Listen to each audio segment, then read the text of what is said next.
Um, I'll start again for the sake of the recording. Hello, everyone. My name is Andrew Stephen-Rennie. I am the Director of Missional Renewal in the Diocese of Kootenay. I've been here for 5 years and at least living here, and I've been doing this work specifically for the last year and a half. Um, Before that, I was at Christ Church Cathedral in Vancouver, and I am just resizing my window so I can see you all. Um, and I think you can probably see a picture of Christ Church Cathedral in Vancouver there from one very lovely morning when the light was streaming through those windows, reflected off the font there in the front. So when I was in Vancouver, I served as the Director of Ministry Innovation there at Christ Church Cathedral, which I think was a kind of like a title for somebody who did kind of a little bit of everything. I was known as the priest who is not a priest. I was known as the person who sort of ran the food ministries. I ran the communications department, and then also was part of planting St. Bridget's with the Reverend Marnie Peterson, which ended up becoming the evening congregation at Christ Church Cathedral after a while. And that missional experiment has come to a close. I just found out at the beginning of January that that congregation has folded. And so I think just it's interesting to note too that the things that we start that have a reason for being, this isn't always for a long period of time. And so it's interesting to think about an 11-year kind of life cycle of this particular ministry that served for a lot of was really important for a lot of people, but also kind of had an end date. And sometimes we can't predict whether that's going to be 150 years or 11 years or whatever. So I'm going to start today with just kind of giving a little bit of background to the experience before kind of jumping into some more theoretical stuff, as well as some steps that we took, and then we can have some conversation about this as well. We're going to jump into some theoretical frameworks a little bit, and talk a little bit about how they applied in this particular situation, but I think we can probably make the leap from that situation to how we might explore these things in our own kind of contexts. So everything about the beginning of St. Bridget's kind of started with a little bit of frustration. I was new to Vancouver. And I was at that point working for General Synod for the Youth Initiatives team. And as part of that work and with a new baby at home, I negotiated the use of some cubicle time in the Diocese of New Westminster's offices. And over the course of weeks and months, I got to know the person that I shared a cubicle wall with. Um, in no small part due to, I think, both of our frequent vocalizations about various frustrations that we were having in our spheres of work, me with the youth ministry stuff, and she working in congregational development in the Diocese of New Westminster. And it was one day when the Reverend Marnie Peterson said over, in cubicle land, so everybody could hear, but we were neighbors, when she said, "What the fuck is wrong with the church?" That I walked around the cubicle, sat on the desk, and said, "Let's talk about that." So that's, the unlikely beginnings of our community. But it wasn't that I had any answers in that moment, but some version of that question had been one of the questions that I too had been asking since arriving in Vancouver. Now, granted, it's kind of the question that I ask every time I enter a new town, as somebody who, is a bit of a serial ministry starter, church planter, whatever, is how come I can't find a place that makes sense to me here? And then I realize, after putting it off and off and off, is that part of the call might be to start something new, whatever that might be. And so that's probably why I've been part of seeding and starting new ministry initiatives in Toronto and Ottawa, and then Vancouver. And, I'm trying to put it off here in Rossland, but we'll see what happens. Anyway, I'm not exactly an optimist. I'm more a fan of the bittersweet. I'm more a fan of Leonard Cohen or Martin Joseph or Bruce Cockburn than I am of bubblegum pop, although that does have a place in my playlist too. But phrased differently, sometimes that question comes across as how can the church suck less? And on my more positive days, how can we make things more awesome? Of course, it depends on the room that I'm in, how I phrase things. I don't know all y'all, so hopefully it's safe-ish to say those things here. But the question that Marnie and I wrestled with that day, the one that really got things going for us, was this: why can't there be a congregation I'd be a part of, even if I wasn't paid to be there? Like it felt that depressing at times. And it was kind of stark, I realized, but also there was something that we each felt was missing in terms of the kind of community that would nourish us in our faith. And so the process of dreaming and conversation continued with dreaming and imagination and wondering, especially around that last question. I just don't understand why there isn't something like. And we started to have those conversations, not just with one another, but with an ever widening group of people. So eventually, and when I say eventually, I mean like after a couple of months, all it took was the dean of the cathedral hiring the both of us independently of one another at the same time to cohabitate in an office and do ministry at the cathedral. I was hired to fix the young adult problem, whatever that problem was. I guess they weren't coming to church. And Marnie to do pastoral care as the dean was acting as commissary for the diocese. So eventually this conversation turned to action. And it started with pub theology in the fall of 2013. The initial thought was both to do something to respond to an immediate need, right? Engage the young adults who were tangentially connected to the cathedral. But then, of course, we brought this other lens to it as like, how do we do some missional listening amongst the de-churched, folks in their 20s, 30s, maybe their 40s, who are no longer connected to any church? I grew up in and have a lot of contacts with folks in the evangelical church, and there were a lot of people who were also on the fringes of that at that time as well. So this is like 2013. And so we gathered weekly in a downstairs room in a local brewery called Steamworks.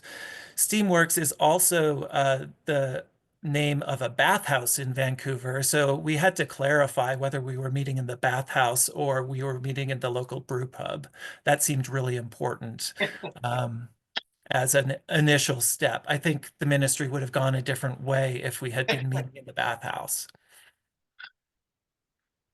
So it started with this small group of dedicated regulars and grew and it morphed. It ebbed and it flowed over time. People invited friends. We had longer conversations with the bartenders and waitstaff who we got to know because we were regulars on every Monday night. People stumbled into our conversations post-work and some of them even stuck around. There was somebody who had, once been part of a church in Toronto and was starting up a coffee roastery, and he came out a couple of nights. And, it continues to be tangentially connected to, or what continued to be tangentially connected to that community. And so over time, we started to hear this pattern, a yearning for community that would engage with a variety of topics in multiple ways. Folks were looking for a spiritual community, they said, place that they could explore faith, maybe, ask big questions. Many of them had come from a high control church background and had left, and they wanted a place to explore these questions in a place that didn't shut down the questions before they were even asked. And so who we ended up engaging with largely in the beginning were the de-churched, right? Folks who had been part of some sort of a faith community for a while and then for whatever reason found the back door. Folks who had a sense, I guess, of the Christian story, but who had experienced some form of spiritual abuse, or maybe they were burnt out, or their questions were shut down, whatever the reason. Um, they were still kind of interested, but were kind of burnt out on whatever world that they had come from. And while we wouldn't have named it this way at first in those early stages, uh, the call that was emerging was really to become a field hospital for the battered duns who, for whatever reason, were seeking a place of healing, who had a sense that Jesus had something to do with that healing, even as they were wary of the church, or at least the church that they had been formed in.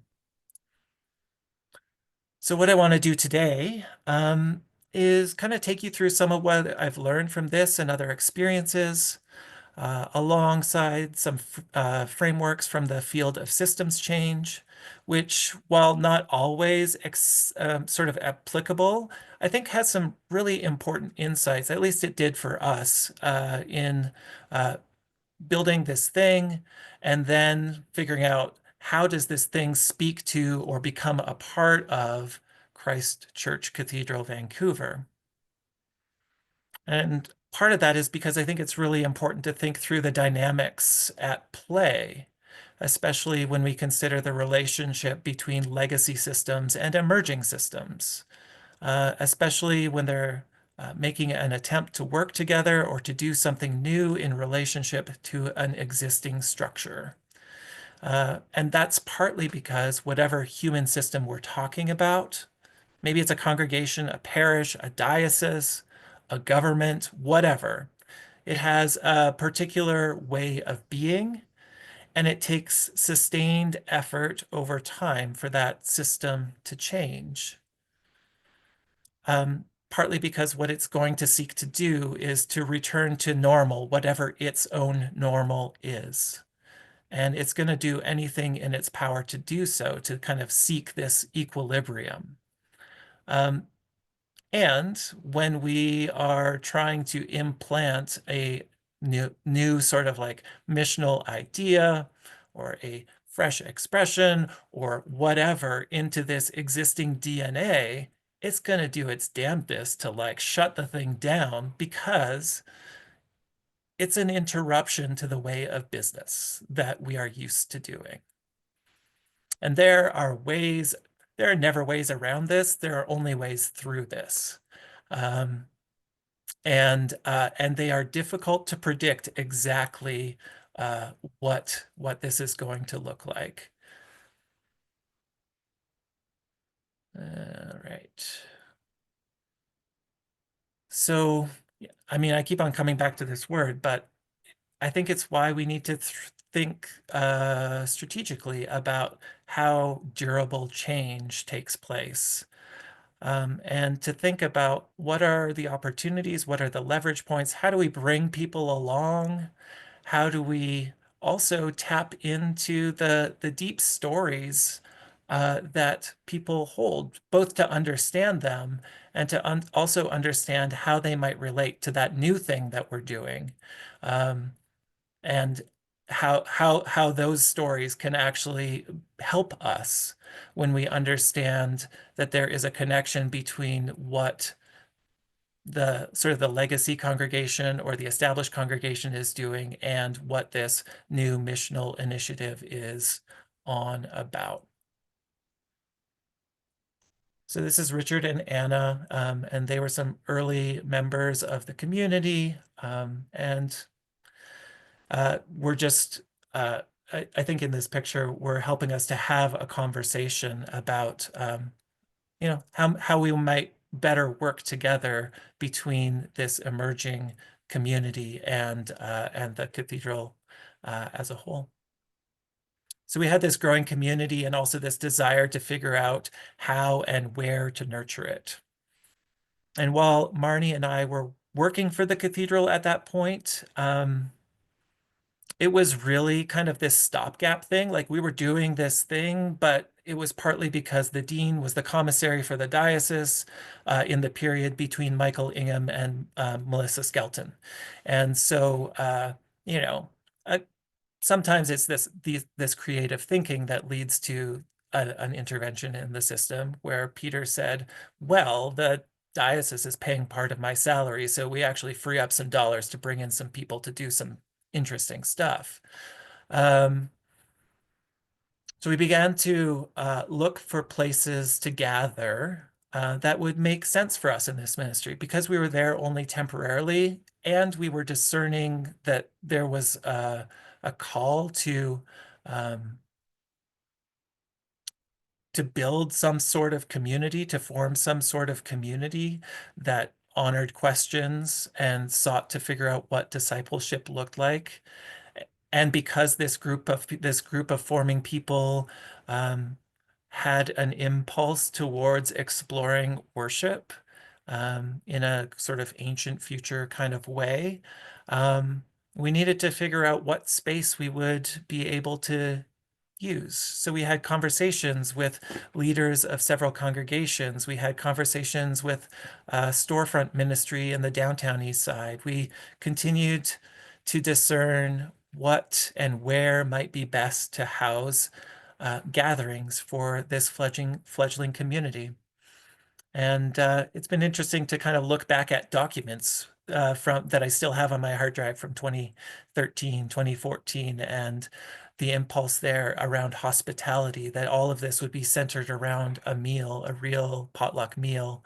And um, yeah, and really community being the core of all that we wanted to do in the beginning. Anyway, so Marnie and I temporarily working in the cathedral, sharing an office. And one day the dean came into our shared space and said, hey, that thing that you've been thinking about, thing that you guys are always talking about when I come into the office, what if you were to do it here? And that was kind of unexpected. We actually didn't think that that was a possibility. But through prayer and conversation over a period of time, we sort of warmed up to it, knowing that there were going to be trade-offs, right? There were going to be trade-offs in starting this thing, or in terms of embedding it in the cathedral and its culture. And we didn't know what they were. But you can think these things through. There might be something about, location versus, a predictable location versus not, that kind of thing. There was definitely stuff about access to resources, photocopiers, and who knows what else, other expertise.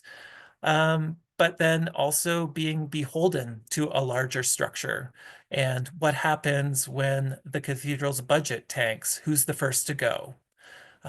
So this ought to, I think, bring up, it didn't for us in the beginning because we were young and naive and this was the first time we had done this kind of thing.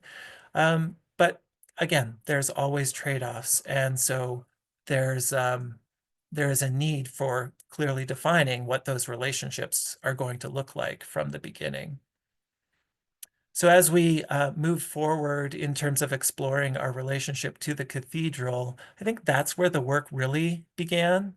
It wasn't just the work of forming a new community, and that's work in and of itself, but also the work of creating space in the existing cathedral community.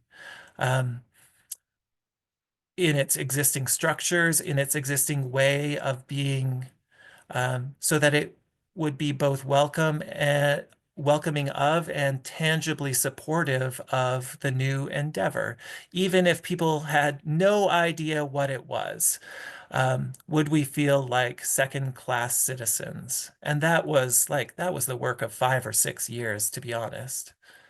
And so that required not only a vision, but one that could speak to the current cathedral system as it was. Um, even as we were seeking to do something different with a different focus. So in our case, we did a few things. The first of which, and this was super convenient, we were starting this in the cathedral's 125th anniversary year. And so we tied the beginning of this new ministry to the cathedral's much celebrated 125th anniversary. You know, in the cathedral's 125th year, it is launching a brand new community. This was a feel-good thing for a lot of folks who were lifelong cathedral people. We're doing something awesome. It's this big anniversary, and we're continuing on into the future. We tapped into its sense of history and identity. So just as Christchurch Parish was formed from the membership of St. James, the first congregation in Vancouver, the Anglo-Catholic parish in Vancouver, Christchurch started as a low church, evangelical kind of parish. So just like Christchurch was formed by St. James, this year we are going to launch a new ministry to connect with those not currently connected to our congregation, for whom there is no ecclesial home in the city. And then we also tapped into the cathedral's strategic plan, right? We stole words from what the congregation was saying was important to us, was important to it. And we latched kind of conveniently, I guess, onto those things. And so this is this is the top of a report that was, and I don't know if you can see it. You can get my slides later, but you know, you see the 125th year banner, and the way that we kind of positioned it. This ministry proposal emerges out of our current ministry at Christchurch Cathedral as one way of addressing the cathedral's deep purpose goals. Informed by our ministry experiences at the cathedral since September 2013, we suggest the planting of a Sunday evening congregation at Christchurch Cathedral is one compelling way for the cathedral to move towards achieving its threefold goal of cathedral growth, building community and connecting people, and deepening youth and children's ministry. So again, like, maybe this is politics, but it was also just a way of framing it in a way that the existing congregation understood. Like they had come to these particular goals by themselves, and this was a way in which they would be able to enact this in some way or another. And so we defined the ministry need a little bit more. This ministry proposal specifically aims to address the lack of young adults presently being discipled in the Diocese of New Westminster. Christchurch has a larger proportion of parishioners in this age range than many other parishes. Even so, there continue to be significant opportunities to more deeply engage this demographic in the mission of the church. So we dug into the animating stories of the cathedral at that time, the things that were important to its members, as a way of articulating what it was that we were doing. And so in some ways, it was the work of translation. Like, this is probably not the language that I would use to explain what we were doing, but it was really important if we were going to enter into partnership with this, with the cathedral congregation, for them to understand in their own language what it was that we were on about.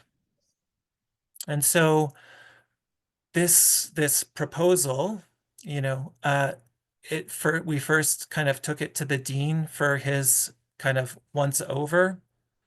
And once we smoothed it out, we brought it to the trustees and had a long, extensive conversation about the implications of this, financial implications and others.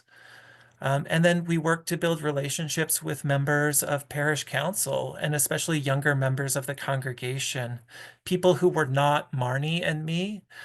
So it wasn't just Andrew and Marnie who were coming to the cathedral to ask for money for, I don't know, to pay our bills, to keep us on staff after Peter's time as commissary came to an end, but who themselves, for themselves, could articulate why this ministry was important at this time, in terms of its ability to connect with their peers, and that this could be an opportunity to do that.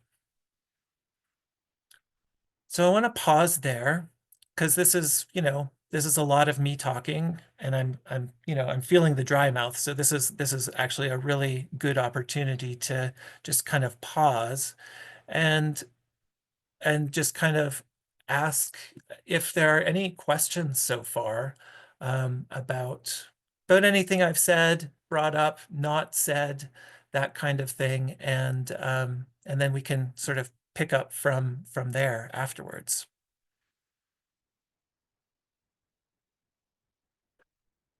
So questions, clarifications, or just thinking about your own context, what this, what was something erupts for you that you want to ask? So the floor is open. Victor. Hi, Andrew. I appreciate your pragmatism. How much money did you need per year? I think it's an interesting question about how much money we did need. Um, I think what we ended up looking for was maybe 100 grand a year, which I think is too much, frankly. I mean, I was happy to be paid part-time to do this work, and I'm not sure that that was necessary for what happened. And then I mean, obviously think through like the use of office space and a photocopier and like printing whatever, those kinds of things. Like there was also like ministry budget. But it was, like essentially one FTE, whatever that is, wherever you are, because we each took half. And we were super intentional about that it was a shared ministry between a layperson and a clergy person. And in terms of modeling baptismal ministry, all that sort of stuff. But yeah, looking back at the numbers, it was about 100 grand a year, but that's, 2013 numbers. I don't know what that's worth in 2025. Well, okay, thank you. Yeah. Other questions? Because I know that sense of trying to do both and is quite challenging. So just thinking about how you hold together, and I like that idea of translation and story. Yeah. I just wondered if that had any questions from people. Michael? Thanks, Andrew. Very compelling story and presentation. And for some reason, I'm getting a sense that this group starts out, because they're de-churched, pretty churchy in a sense, in terms of what the kind of a worship and being pretty up towards the front, as opposed to if you're starting with the spiritual but not religious, and Sure. people who don't have a church background. Is that, Mhm. can you comment on that? Yeah, that certainly was the place that we started. And I would say that what was interesting to me is like that, yeah, that's exactly where we started. And it did end up becoming kind of a field hospital, as I said, for folks who were really damaged by their experience of largely sort of fundamentalist kind of expressions.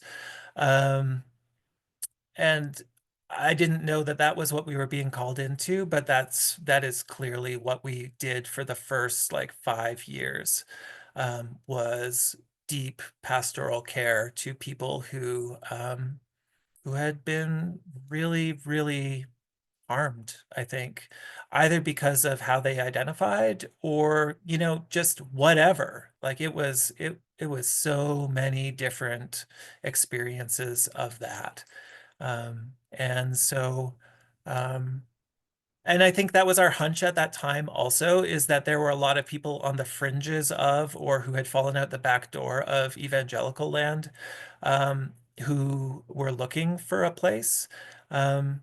I think we could have made a bunch of other different assumptions and engaged with a completely different set of people.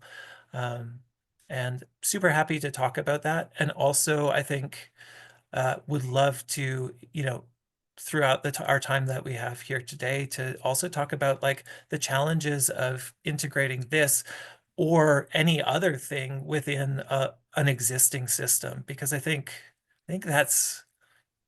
I think in some ways we had it easier because we were trying to integrate something that read as church into a cathedral system. I think it's slightly, if not completely, more challenging to help a local established congregation, depending on the congregation and the stories it has about its existing ministry and its history, um, to integrate something that doesn't read as come to church at a particular time on a Sunday, something that is more missionally focused, something that is more external to the building focus, something that maybe is monastic or maybe is online or whatever, but that doesn't necessarily see the same expected return on investment, that people are expecting, if that's what they're expecting. And I think that's where it also comes down to the trade-offs, right? So, I mean, part of what we're talking about today is about integrating one thing with another. And I don't know how it would have gone because this isn't how it ended up going, but like we were seriously talking in the beginning about needing to do this offside of any other congregation, like just independently. And what we figured out was that wasn't really going to work for us. Um, and I mean, this is where we also talk about like institutions and livelihoods and what flexibility in a housing market like Vancouver do I have to work for free? I didn't have that flexibility. So pragmatically, like I needed to attach myself to an existing organization that was willing to pay me even a part-time salary. And would the mission have looked different if we hadn't had to do that? Probably, but I can't say in what ways it would have. And so, um, yeah, I mean, that's jumping off from your question, I think, but yeah, part of what we did was that translation work was also, and we can talk about this a little bit more if it's helpful to people, but there are always trade-offs when you enter into relationship, whether it's a human to human relationship or a a mission to mission relationship or whatever. We're going to come in with our ideas of what this is, and then we're going to have to negotiate down the middle and figure out what all of the unspoken expectations are that we have of one another. And we're going to do our best to articulate as many of them as possible, and we're going to suck at it. And then we're going to end up in really awkward conversations down the road where it's like, I don't think you have a job next year, you know? And it's like, ha, so we tied ourselves to this, did we? We are on the chopping block. Anyway, that's a long way from your actual question, but That was very helpful. yeah, Thank you. Dina. Hi, Andrew. I just commend you on the work that you've done because that pioneering is very exciting, but at the same time, probably exhausting too. And I'm interested, is that community that you started on Sunday evenings, does it still exist? Is it still going? So, so I have heard through the grapevine that it closed in January of this year. And I mean, we can blame it on a lot of things. Um, and um, and also, I mean, so I am both sad about that, and I have been doing my best to remember all of the amazing things that happened in and through that community in its time. Like the people who were encouraged, the people who received healing on their way back into church, the people who received healing on their way away from church. Um, the ways in which it shifted some of the impulses and expectations of the larger cathedral system, which were super inward looking and super privileged to say, you know, we are the shit. And like, it was great, but like, it also had its blind spots and probably still does, like we all do.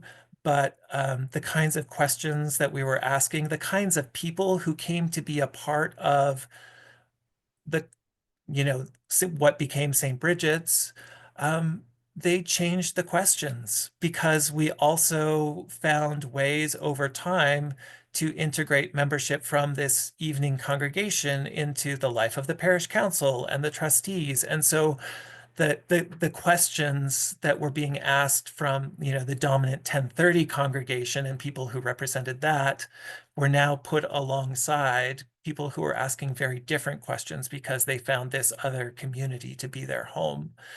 Um, and it just had a different accent. And so, yeah, there was this translation piece perpetually, and new understandings of that came because we were in dialogue with one another. So yeah, so it's come to a close, and in not a very healthy way in some ways.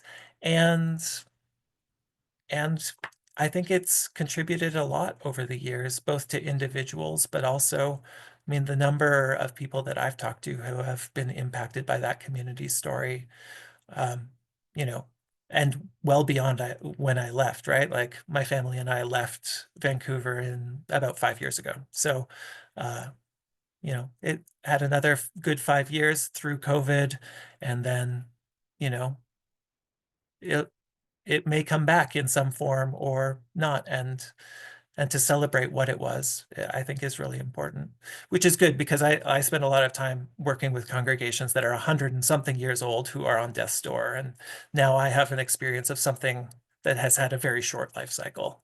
Um, yeah. Thank you. Jeff? Yeah.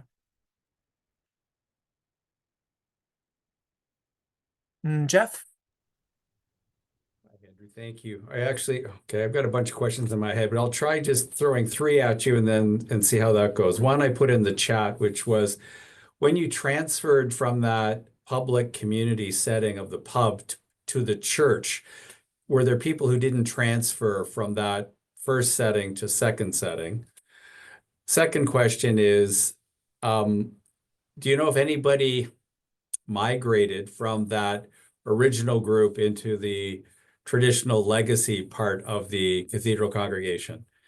And then my last question was going to be, do you know what the cathedral congregation learned from what you did that might have been able to help them at this point in their ministry?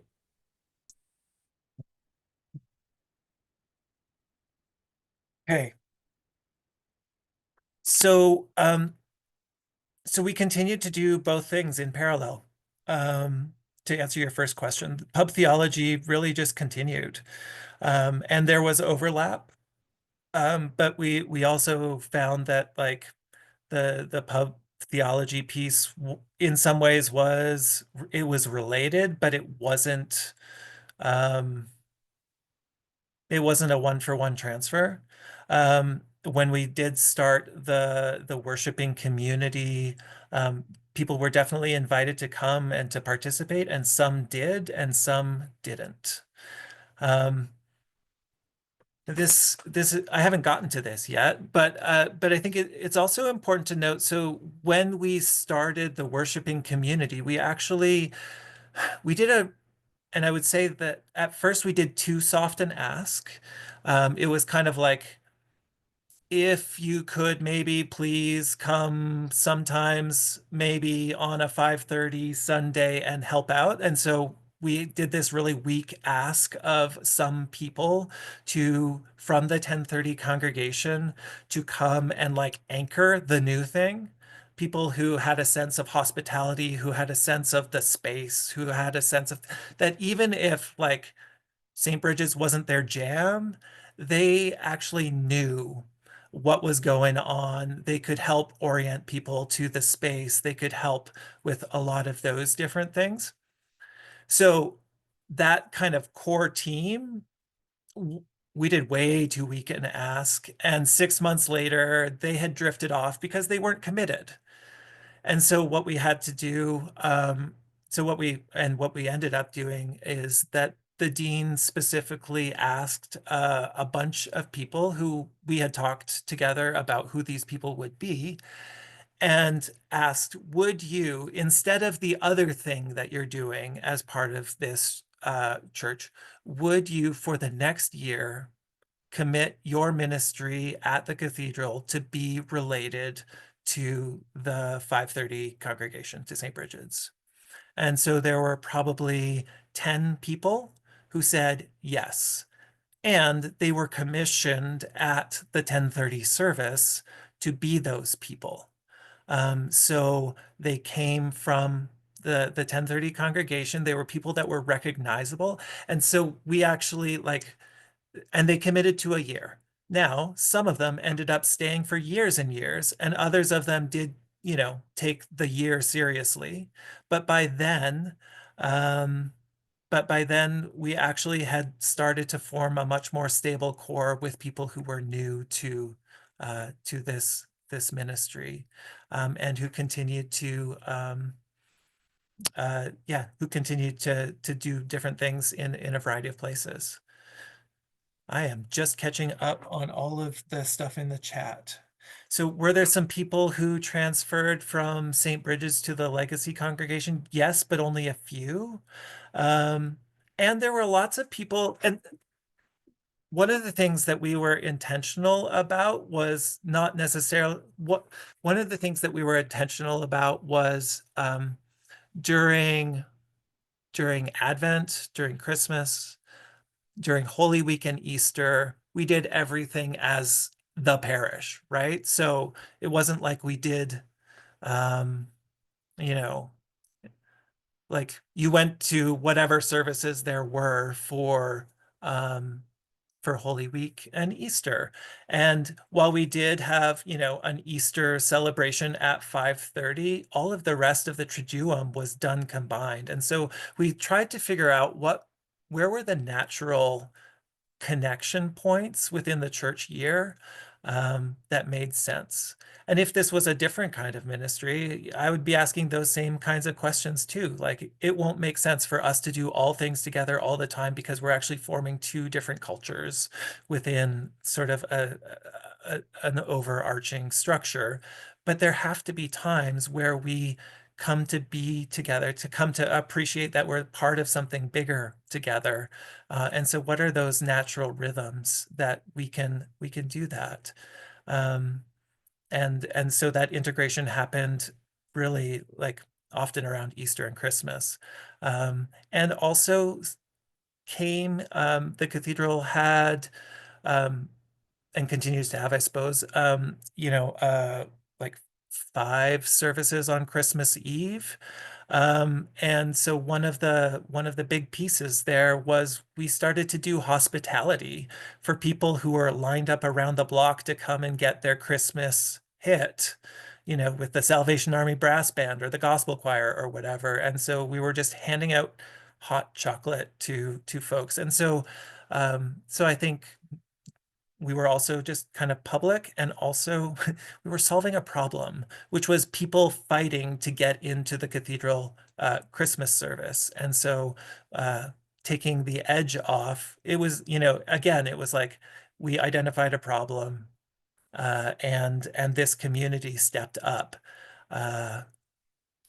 to kind of mitigate that, but also to bring some Christmas cheer and some hot chocolate, and to really sort of engage not just with the public, but also to do something on behalf of the cathedral, which I think really helped, right? It was like, it's not just this mysterious thing that's happening over here, but it's like, these are people who call this place home and are doing something to help in something that we have found meaningful for years and years and years, right?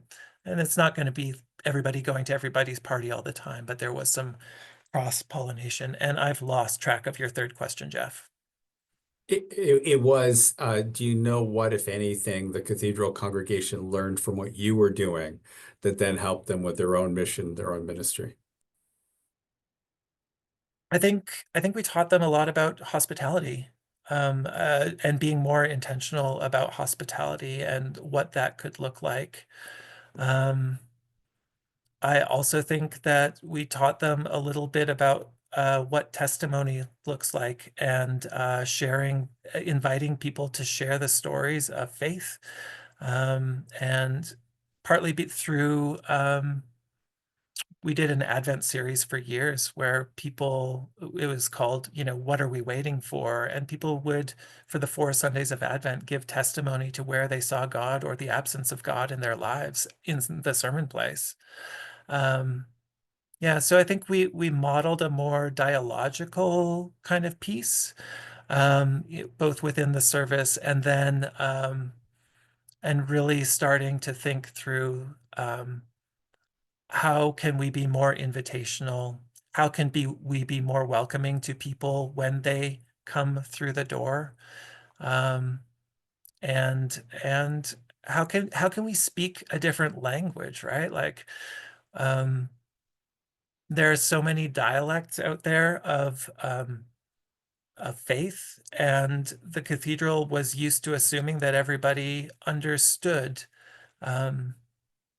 what Anglican was, and what we were doing was we were translators, right? Like, both to the dechurched and to the unchurched, and creating places of entry and places of connection, some of them within the the physical plant, and some of them out in the community, which was not something that as a congregation, as a parish, whatever, we were doing as effectively beforehand. And so this also had some spin out effects, partly because I got drawn into our food ministry, the Mondi Cafe. And I think a lot of the lessons that we learned from the St. Bridget's experience were brought into how we did food ministry. It started and was operated for years as like nice white middle-class people handing out shitty sandwiches to people who should just be grateful, shouldn't they? Um, and uh, and we actually rejigged the entire thing around the sense of community and hospitality, around people sitting, blurring the line between server and served, um, people sitting down together at table, and frankly, after a really uh, horrible comment from a very privileged person on Maundy Thursday, when we were serving the same soup at dinner before the service that we served to, our street friends at lunch, and they complained about the quality of the food. I took that as a challenge to just up the quality of the food, not to serve better food to the church people in the evening. It's like, if we're going to do this, we're going to do it wholesale, and we're going to do it right. We're going to think about the dignity of every person that comes through here, and we're not going to serve terrible food to anybody. So that's a whole other story of, incorporating change into a community where, we developed a food philosophy and an approach. And I think from both the St. Bridget's perspective and from the Mondi Cafe, the food ministry perspective, there was the work that was happening sort of at ground level, and then there was also the interventions that needed to happen from in this case, the dean and the trustees, who needed to say publicly and regularly, this is part of us. This is part of who we are. This is helping us to live more deeply into our ministry. It's not some add-on, it's not something else, but like this is core. This is a core way in which we are living out our mission, our vision, our values, whatever language they were using at that time, our deep purpose goals, right? And partly because a leader can shed light or cast shadow. And if the new thing is always in the shadows, if it's not seen as important, if it's not celebrated for its successes, then people are not going to pay attention. And so it is actually, it is so important that the leader of that established congregation isn't just like privately supportive, but that they are actually working to use their positional power, as well as their relational power to encourage and to bring other people on board. Because as you know, the mid-ranking staffer or whatever, the layperson who's planting a congregation or doing this or that, like I have a whole bunch of relational power, but I don't have the positional power of the dean of the diocese, the venerable Peter Elliott, right? Like he was beloved in that community and continues to be, and so he carried a lot of weight. And that's why we needed people to be commissioned by the dean as opposed to being like asked and approached by myself and Marnie. Like there was a different authority and gravitas and expectation, whether implied or explicit, that when the dean asks you to do something, and I know that those power dynamics are shifting ever more in this particular age, but in our world, sometimes that still really has a significant effect. Sorry, Ian. Just a comment, really. I love the way you're using the liturgical year as a point of potential unity. And there's loads of examples of mixed ecology doing that where they haven't got to the point of being a worshipping community. So, for example, I certainly know in Holy Week where a kind of a meditation group really held silence as part of a Maundy Thursday celebration. I know of an alternative worship community that was engaging with the D Church doing Tenebrae as part of our Holy Week. Yeah. My favorite story of all was in Brighton for Advent, where they've got beach huts. They had you have like Advent calendars. They literally had beach huts with as a pilgrimage for the 12 days of Christmas, and it got into the news and everything.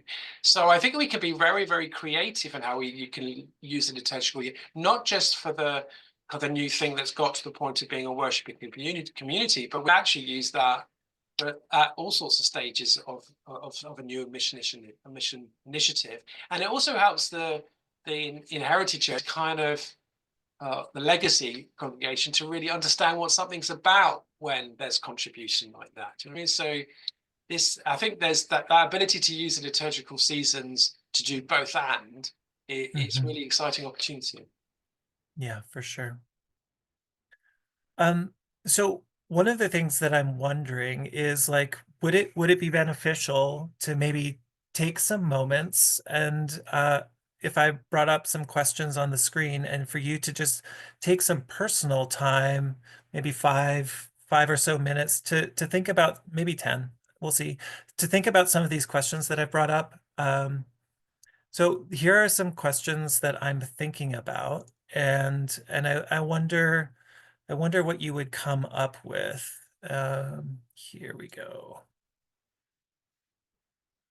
So just, whatever your writing device is, a notebook or a computer or whatever, what are the guiding stories of the established congregation you are working with or partnering with in whatever new missional initiative you're thinking about or anticipating working on? Where do you see the connections between what you're doing and what the established congregation is doing or what it values?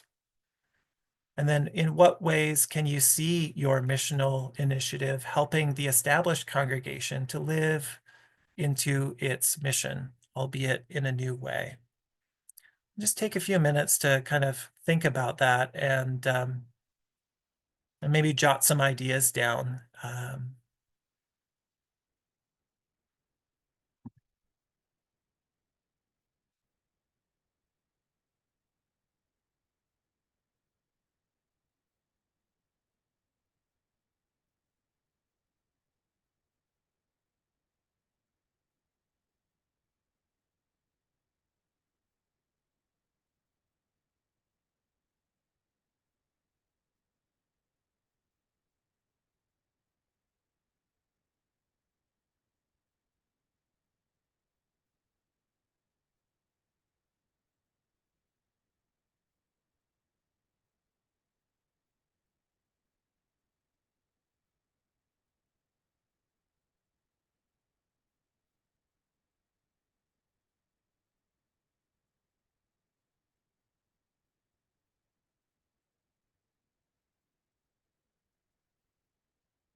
Just got about a minute left here.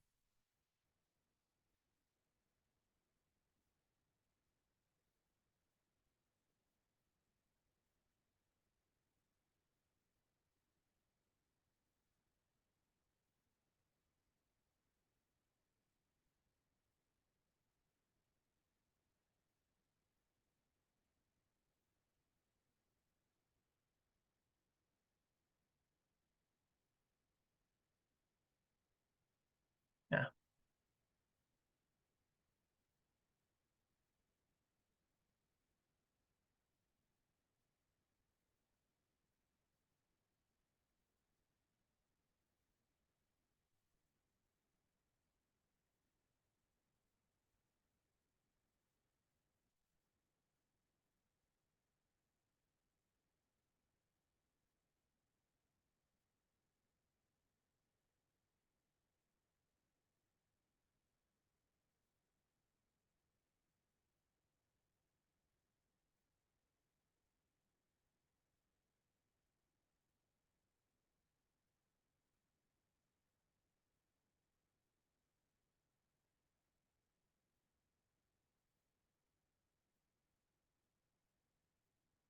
So I don't have a sense of kind of where each of you are in terms of, um, getting going with your new missional initiative. Maybe it's in the infancy stage. Maybe it's a little seedling. Maybe it's maybe it's a bush or a tree or something like that. Probably not a 900-year-old redwood yet.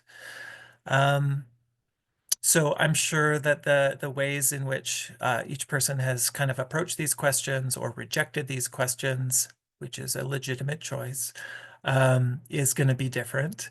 But I'd love to hear from folks. Just a little bit about what connections did you make during your time of reflection? So, yeah. So whether it's you want to share something that you actually wrote down, or whether it was just about this moment of making a connection, um, and what you think, how you think that might help in terms of building support between a missional initiative and an existing congregation. I'd love to hear what folks have been sort of reflecting on and thinking about for these last few minutes. Fran? This last part just occurred to me as you were presenting your discussion questions. I kind of skipped over the new initiative as I was thinking about the previous questions because I couldn't connect it, and I realize now it doesn't connect. It's a very different kind of thing. The people here aren't involved. Other than the use of the entrance to the sanctuary, there's really no connection, and it hadn't occurred to me, and that may be why the whole enterprise is kind of struggling. But for the other, so thank you, because that's an insight I've been missing, and I think it's going to make a big difference to how I'm processing this, our particular situation here. Quite profound, thank you. But the other questions, I went back to not as new as this new one, but still an initiative, our Thursday Community Connections, and how well it ties in with the values, the ethos of the people here, which is it's all about relationship, and they are the warmest and friendliest people that I think anybody could hope to sort of visit or meet or get to know. The ones that have been able to come on the Thursdays and serve the food, we've had that whole transition from guests or clients or however one speaks of new people coming in who are now they're the volunteers. Everybody who wants to is volunteering. There's no hierarchy. There's nobody running the kitchen.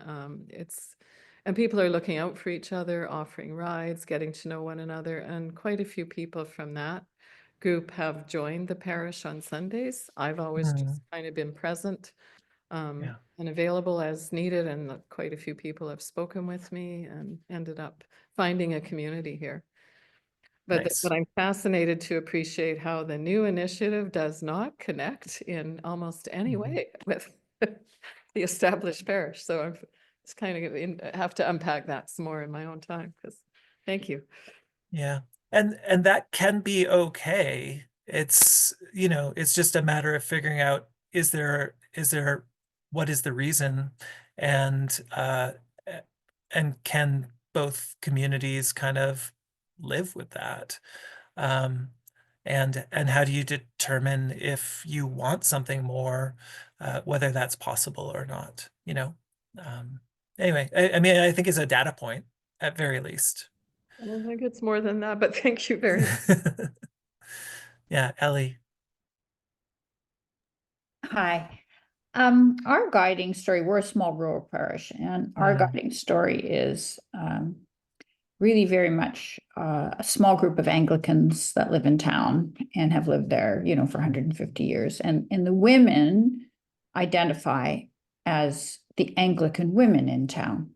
Mhm. And of course, there are the United Women in town, and the Presbyterian women in town, and the Roman Catholic women in town. And then there's the Dutch Reform families. So there's an identity that is kind of obtained through belonging, being a part of the community of our little church, and it's very much a hospitality history and so on. So all the things that we might do that involve an emergency food bank, reaching out, food, taking food into someone, a social engagement that might provide community, like knitting and so on, all very strong ties, but they don't really fall into the initiatives of the mixed ecology. The one we're initiating, starting up now, is meditation, and like like you, Fran, it has no connection to our existing core, in the sense that that it isn't something they would ever do themselves. It doesn't really reach to a set of people that they would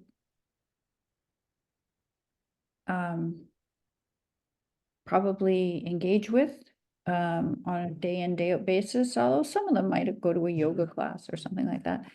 But where it does connect, and this is what I've been sort of hanging my hat on. In fact, Ian's coming to speak at our little church on Sunday.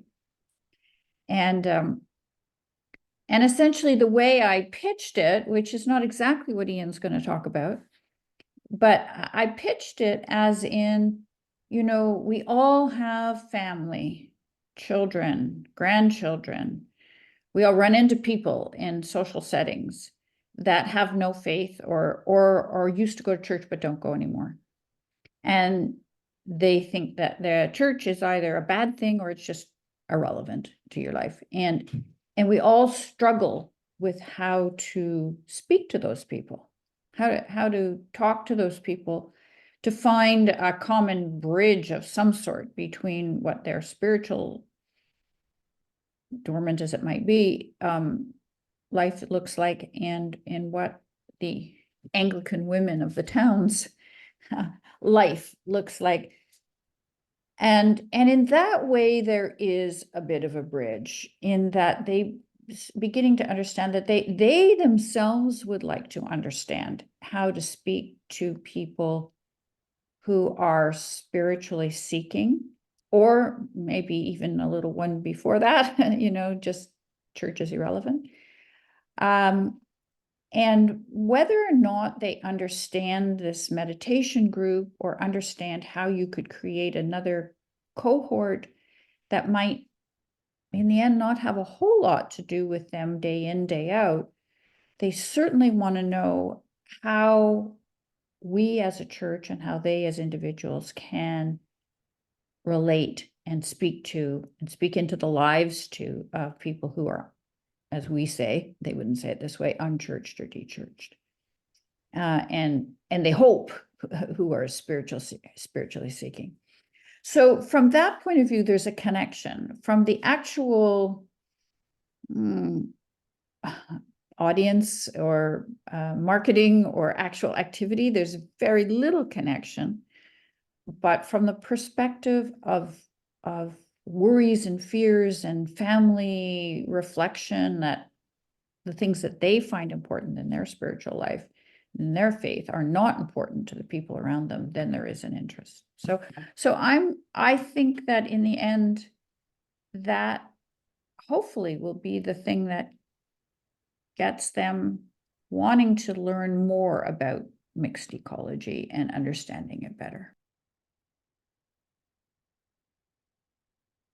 Yeah, and I don't think that there's always a necessity to have that sort of that back and forth, so long as folks can see that this is something worth supporting.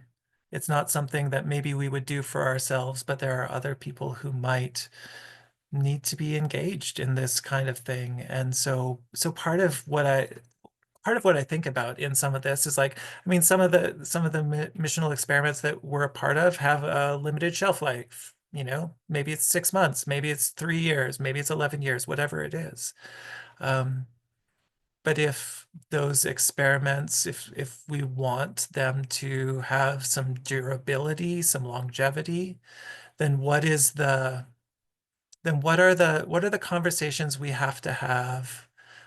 How do we bridge the gap between this thing that seems crazy and weird to the long timers, so that they can see that it's not just something fancy that like Ellie thinks we should be doing, or whoever, but starts to become part of or tied into, no, this is kind of like, this is important. And we start with small steps, right? We start with small steps, but also we have to think about not just those like small leverage points, but also the kind of the more hefty leverage points, depending on how integrated we want this to be in the life of the parish, and under what conditions.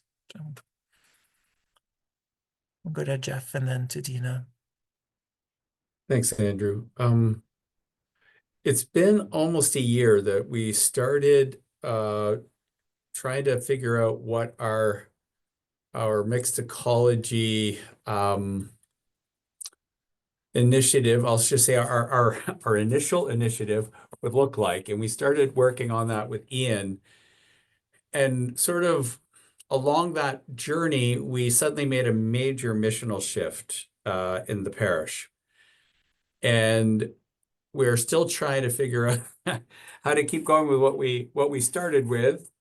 And at the same time, so doing that and working with Ian with that, while also working with Emily to figure out what our new missional objectives may look like in addition to that, or that will complement that. And your question was wonderful for me. I've been sitting here just racking my brain, because in some ways there are people who see that mixed ecology vision we were working on last year, and they see the value of it, and they see from listening to people, they believe that that is what God's calling us to do in our community.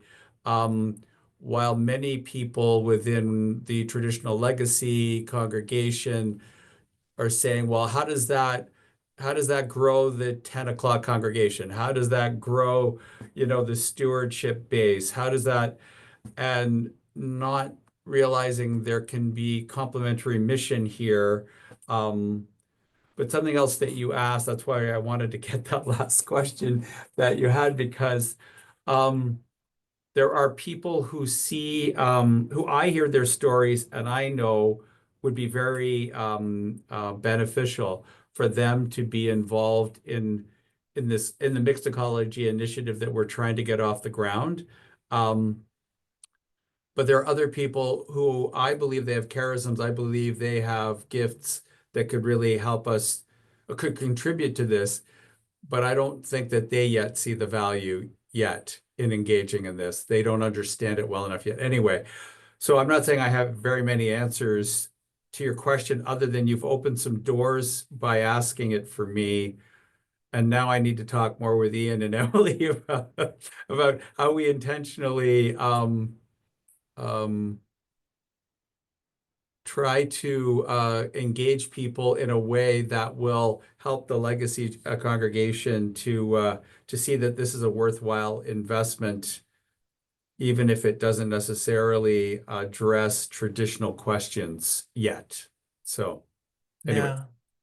Well, and I think so much of it is that, you know, I don't know who of you were at the Missional Imagination Conference, but when Michael Garner talked about this sort of process of action listening, of, you know, listening and discerning, but also doing along the way, just like little steps, little next steps, being really important. And I think, I mean, one of the stories that he didn't tell is like, so he was talking a lot about being invited into do food ministry at the University of Ottawa and a lot of rooms that he's been in.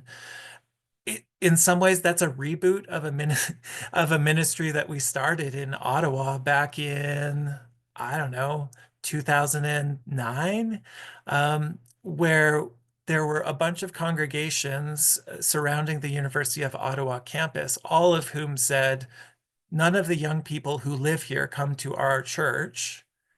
And so I didn't know how to solve that problem, but I did know that each of these congregations cared deeply about students. I knew that students were hungry. I knew that students were also like needing a place to be with adults who were neither their professors nor their parents at this sort of transformational time in their life. And I knew that churches are pretty good at hospitality and food. And so, you know, somehow, and you know, the Holy Spirit has gets most of the credit on this one. We just had to action it. Was let's do a once a month meal for students. And part of it was, again, how do you get members of these congregations not just to prepare the meal, but to sit at table, because actually that's the big need. Like the food is the need, but also the connection was the need. And it was in increasing that proximity between the people who didn't yet get it, but sort of needed to get it. And in terms of engaging with young people, that they started to understand what these particular young people were on about. So again, like Jeff, I don't know your context. I don't know any of those sorts of things, but part of my experience in multiple places is like, how do we decrease the distance between the people who need to get it and the people who we think that we are seeking to serve or engage with or whatever. Again, you know, it's so much of it is around stories and listening deeply and not trying to fix people, but like better understanding what's up. I don't know if that's helpful. Dina. Yeah, thank you, Andrew. The question that really intrigues me is, what connection did you make during your time of reflection? And this may be more of a philosophical one, but what occurred to me is how we need each other so dearly. Like our churches, which tend to be older, generational, they're what I hear from many congregants is, oh, we just don't have the people coming on Sundays, and we used to be able to do this, and now we can't do that. And, you know, we're getting old and we don't have the energy. And there's just this little bit of kind of fear about the future of the church, a little bit of melancholy and nostalgia.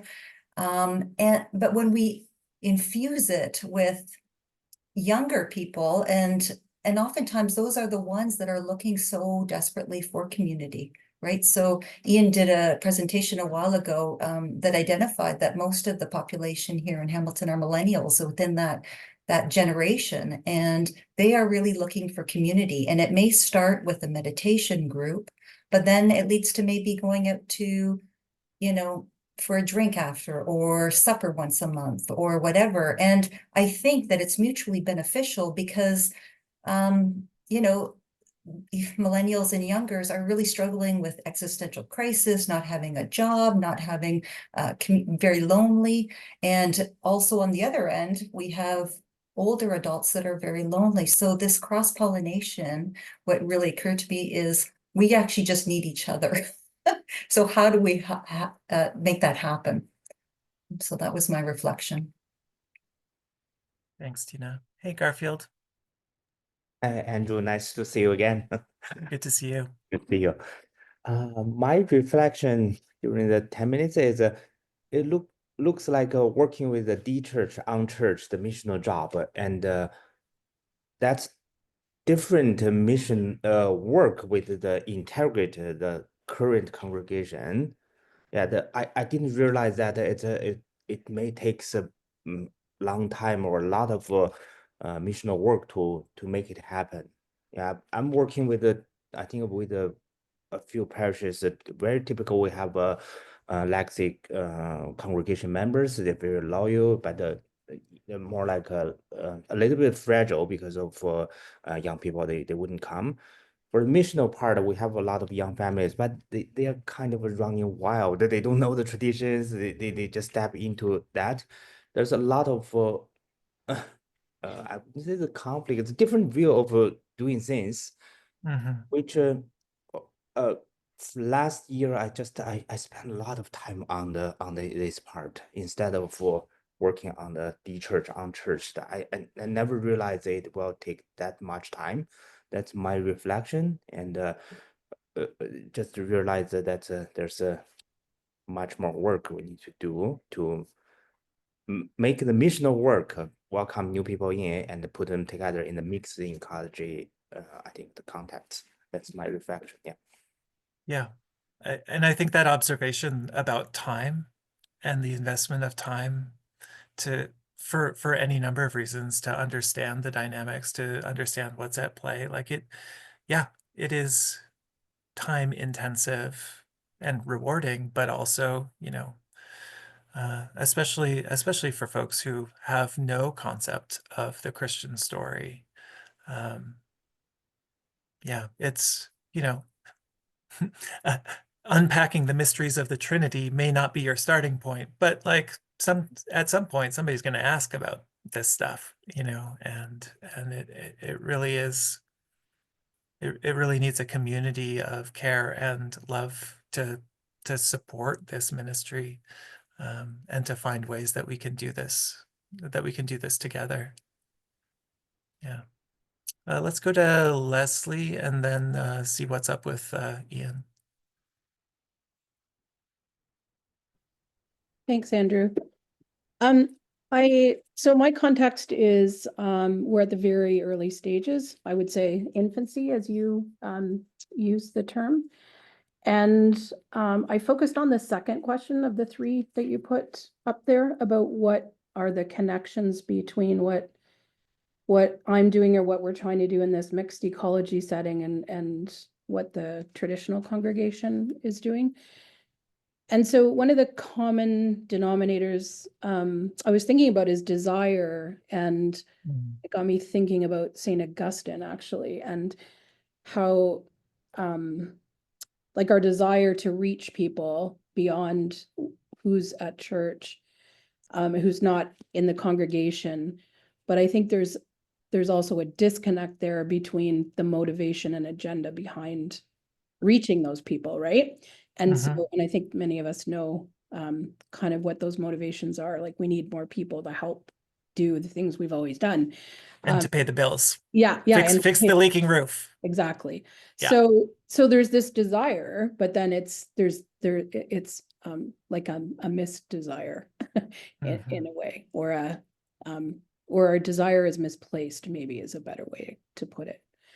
But also I was wondering about or pondering like why we gather as a congregation, like many of us are looking for an experience of God and a sense of purpose and meaning making and belonging, and we want transformation and all of those things. And I don't think that's really any different than what, say, spiritual seekers are looking for. And so that was a point of connection, perhaps in what we're seeking in why we gather. Yeah, so all this is really just pondering. And then,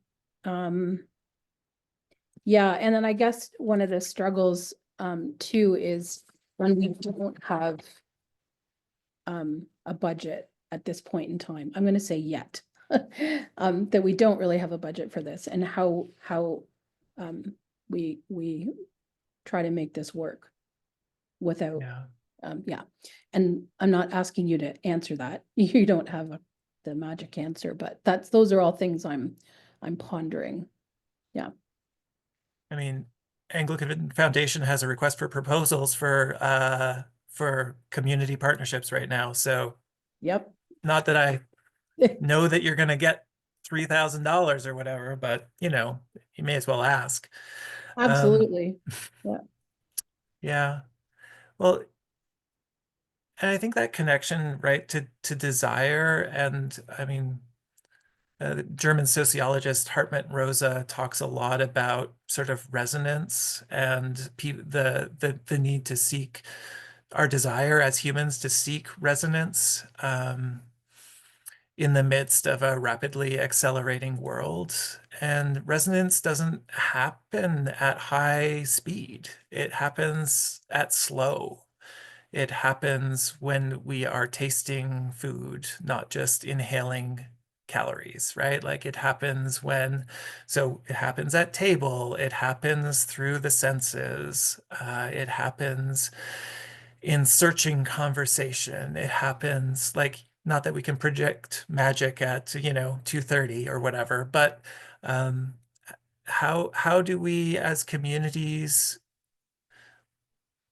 enter into spaces that are seeking resonance, and how do we actually cultivate those kinds of spaces that are seeking connection and resonance?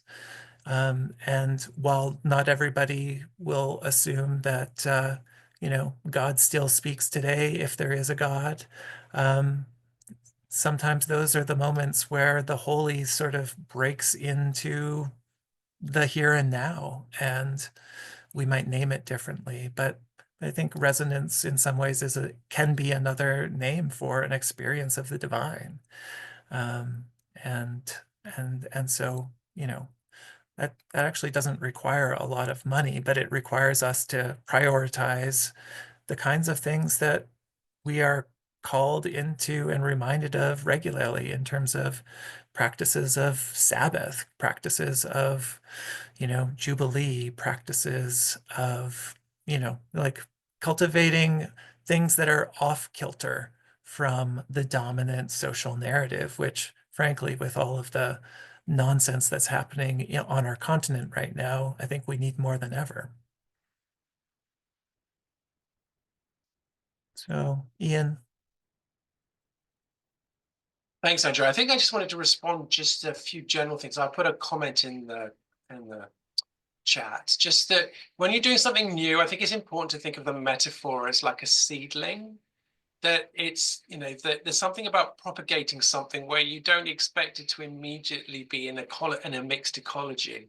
We propagate things on their own. We give them room to grow. They are fragile. They need special attention because of that fragility. So when we start something new, there's something about, I suppose I wanted to really make the connection with context again, not just listening to our congregations, but parishes being about a particular neighborhood and missioners being about particular people groups or particular neighborhoods again.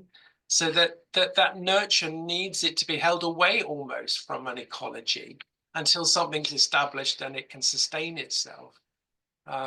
So then I think it's something about how you then integrate it, because if you do that too quickly, then the seedling will die. So there's something about that balance between nurture and propagation to the point when you can integrate things. And I think it's slightly different with de-churched and unchurched. That's the other thing to say. I think it's easier to move into a mixed ecology thing with de-churched. I think unchurched, it takes much longer. And the thing is terrible. I mean, I know France had really big challenges about trying to get a meditation group and how to build that into sustainability. And it's tough. it's a struggle, and it needs real propagation, and it takes a long time. So yeah, I think we have to be careful that we don't allow these seedlings to get swallowed up. But there are some things, Andrew, that you're saying I think is really helpful. Really, sorry, phone going. Really helpful about then how do we keep these things, bring these things together when they started apart? Yeah, I think that's Yeah, and so I mean, one of the ways that I look at this is like, what is the container for risk that we can create, right? So, you know, we're not necessarily the kind of place, although y'all are becoming this, like a place with like a research and development department. That's, you know, you gotta give the experiments time to actually work through the experiment before you say, what is the thing? And it's like, I'm not exactly sure what the thing is right now, but you got to trust me that a thing is happening. Um, and so when I think about a container for risk, it's like, um, what are the parameters we need to put around this to both nurture the thing that is becoming and to do it in a way that like Ian is saying, you know, like if the legacy congregation or whatever is really invested in it, but like wants results yesterday, that's not going to allow it to become what it is becoming. Um, and so, you know, and so whether the congregation is invested or disinterested or whatever, like that's going to determine what kind of box you need to put around the experiment, whatever it is, so that you can give it a higher likelihood of becoming what it's becoming. And so sometimes that's just about defining relationships. Sometimes that's about defining funding streams. Sometimes that's, you know, about the permeability between the legacy congregation and the new thing. Like, I don't know what you all are working on, so it would be hard to say what needs to be part of building that container, but you do need some sort of framework around it so that it doesn't either atrophy because it doesn't receive enough support, or it doesn't get smothered because it received too much support, when what it needs is to be left alone or to be left under particular kinds of conditions. And I think that, you know, that's vague enough to like speak to a lot of different things, but it's part of that discernment of like what are the conditions that would be optimal for this thing to become what it is being called to become. We'll go to Michael. Thanks. So just a little context. I'm in St. Catharines, uh, in a kind of the epicenter of all social ills, mental Yeah. health, poverty, uh, yeah, drug addiction, all sorts of stuff right outside our church door. We are people in the parish cling to their Anglo-Catholic identity. And much of that is focused on the liturgy. We're a small church, elderly. So I really struggled with the first of your three questions in terms of how does this fit into their story, in that there's been so much focus on the liturgy, at least, you know, for the last 80 years, that the missional aspect is a little. Now, I did come across the title of a history book of the history of the parish, To the Glory of God and for the Salvation of All. The salvation of that's on the cornerstone that's at the front of the church. So at least I can go right back to the beginning and say the salvation of all includes the people we see outside of our doors. And they have a heart for that. So a couple of initiatives I've tried and I'm working on, silent meditation, and it's starting to grow, but it does link into that kind of personal devotional aspect of Anglo-Catholicism. So I think I can tie it to that. Very slow start on a kind of a dialogue group, just getting people together to discuss things that are of importance to them. And we're following an estuary model that has grown in the States and beginning a little bit of international growth. But here's the funny question. So a couple of other things have happened along the way. And I'm wondering if I can throw this into our mixed ecology bag and take some credit for it. So a evangelical church, a Mennonite church, had started a ministry in a local park, a feeding ministry and clothing ministry. And one Saturday, after the city said, yeah, you can't do this in the park anymore, they saw one of my wardens in our parking lot and asked, can we set up in your parking lot? So sure, that's great. And now they've moved into our large hall. On Wednesday nights, they feed maybe 100 people dinner and offer clothing. Same thing on Saturday at lunchtime. So they are, they are more missionally inclined. They're talking about God in this. And we are developing a partnership with them. In fact, after this meeting, we're having a food security meeting, and we have a number of feeding programs or food-related things, community kitchens and stuff that we're trying to get going. And we're seeing the church as a hub for that kind of activity. The other one that just dropped in our laps is we're next to a Salvation Army booth center, halfway house, and I developed a relationship over time with one of the staff there. And 2 weeks ago, we had our first Dismas Fellowship meeting. Myself and a warden are attending this. It's a fellowship for ex-offenders and friends and people who want to support. We had 22 people out. Probably about half of them were, from other Christian denominations. And then the warden and myself and a number of ex-offenders. And this has a very evangelical tone. We sang, praise music and such. So is that part of our mixed ecology, even though these things just dropped in our lap and we grabbed on? Oh, these were supposed to be things we started. Or things that the Holy Spirit is starting. I don't know, right? Like, who owns this? I don't, yeah. But it's interesting. And the work is building the relationships with these programs that have kind of dropped in our lap and having the parish feel like they're more than just tenants, that they are. Yeah.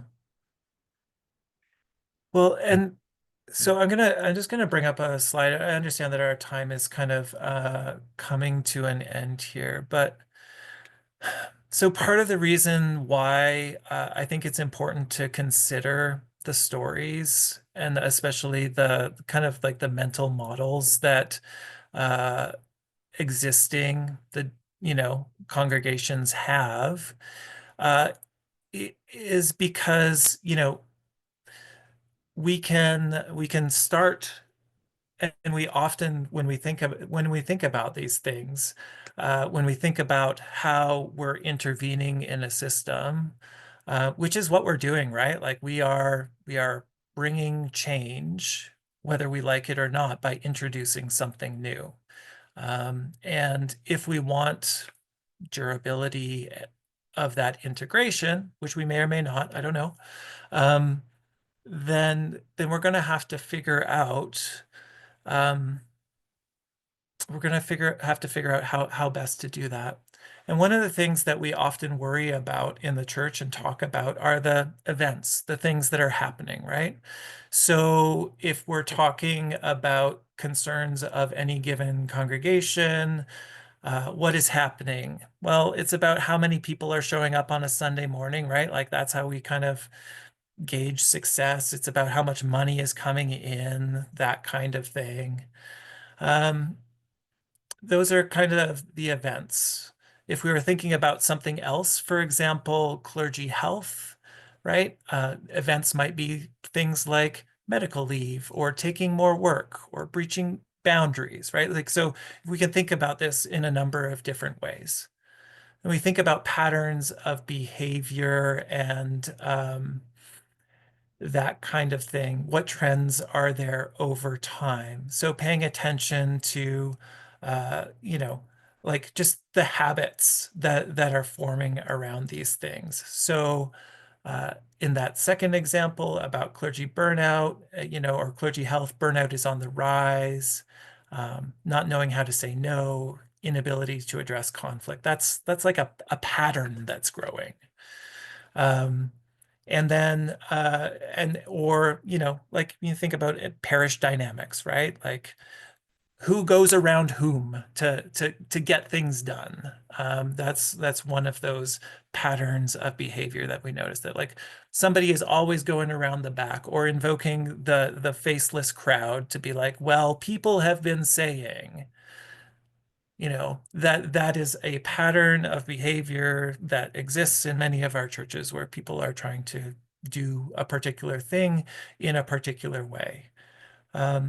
And then there's the systems and structures, right? So this question about how all of the parts of the system are related, what influences the patterns. So it's authority structures, it's the kinds of supports that are there, who has what authority, how the finances are run, whether things are open and transparent or only one person has control of the information. And then when you get down to the mental models, it's really about the values, the assumptions, and beliefs that shape the system. And so if we're largely dealing with legacy systems that were formed in the post-war period, there's a bunch of assumptions related to the professionalization of clergy. There's a lot of assumptions about where money comes from, about even, the role of the church in society. There are a lot of beliefs that we have that might be rooted in nostalgia for, peak Anglican 1961, or some other version of reality that may or may not have existed. It just seems like it probably did. Whatever the glory days were for any of us, that's kind of sometimes it's kind of where we get stuck. And so the challenge when we're seeking to take something new and put it into something that's been long-standing is that we're actually approaching these things from completely different angles. We're coming at them with completely different assumptions. And so part of the story piece is like, how do we pull these stories together so that we can see that they're a piece? Because like, people are concerned, why aren't these people coming on Sunday morning? Why aren't they giving, on the plate? That's kind of top level. That kind of intervention is like, frankly, even if they did start giving or showing up on a Sunday morning, that's actually not going to change the culture very quickly. Your bigger leverage points are actually at the bottom. They're closer, they're in the systems and structures, and they are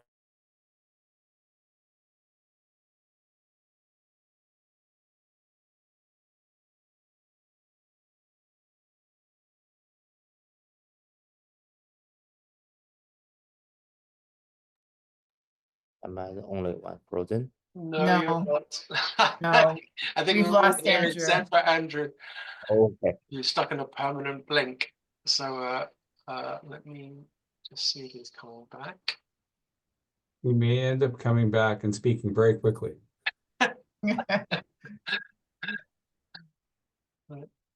Let me quickly email him.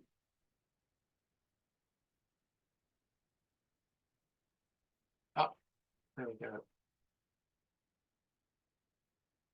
No, we're going to come back.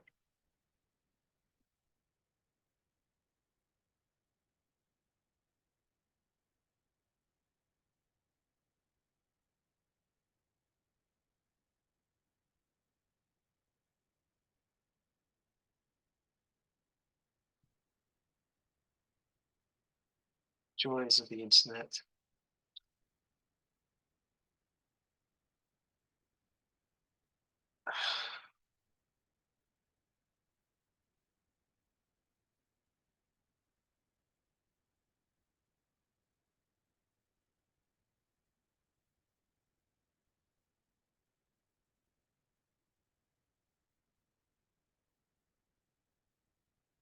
We're still here.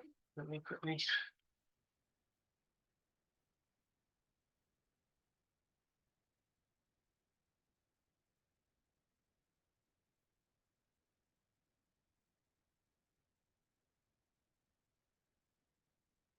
Interesting. Apparently it was thrown out, so that makes it even more interesting. Let me just pause that. But all this, I think, is really. I didn't press any buttons. That's weird. Okay, it decided to start itself. It's all happening today. So anyway, so this is really helpful because I think how we hold together congregations that exist, parishes that exist, and doing the new things is challenging, particularly when the needs of the spiritual seekers or unchurched people are very different from those in our congregations. But I love all we've heard from Andrew today about story. I think that's a really important thing, and the stories of particular places and how we tell those stories and how we find points of connection is really, really helpful. Andrew, thank you for the you contributed. We would love to have your slides. That would be really, really helpful. Sure. Yeah. Thank you for all you've contributed. So I just want to express our thanks for that. And lots of stuff for us to be thinking as we do this whole mixed ecology piece, which isn't easy. And we learn from the story, Andrew. So thank you so much for today. That's been really helpful. Thanks, everyone. Really appreciate it. Thank you, everybody. Yeah, thank you, everybody. So we'll be in contact about next things. I think you've got dates for your individual group meetups where you're going around in various places. I will inform you what we'll be doing next. The next thing together will be when we're all together. We're going to try and meet in person for the next ones, but I'll be in touch about that after Easter. It will be. All right. So I'm not going to try and do anything before Easter now. So everybody, thank you ever so much for today. Have a good day and see you again very soon. Bye for now.